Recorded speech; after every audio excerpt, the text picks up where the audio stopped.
Hello everyone, কাল ছিল মঙ্গলবার। মঙ্গলবারে আমাদের এখানে হাটের মেলা হয়, তো তাই আমি বিকেলে একটু মেলায় চলে গেছিলাম, সেটাই তোমাদের সাথে শেয়ার করছি।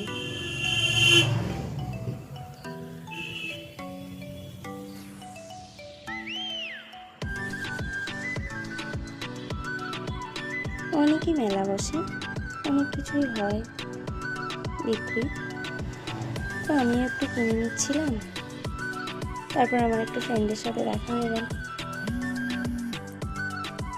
তারপর আমি আবার একটু কিনে নিচ্ছিলাম।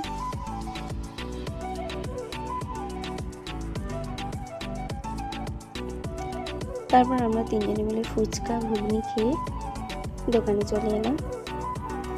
এই যে আমরা তিনজন, আমি, আমার বান্ধবী আর আমার একটা পিসি। তারপর আমি আমার দোকানে এসে মাকেও একটু দিয়ে দিলাম। আজকের ভিডিওর এখন পর্যন্ত টাটা।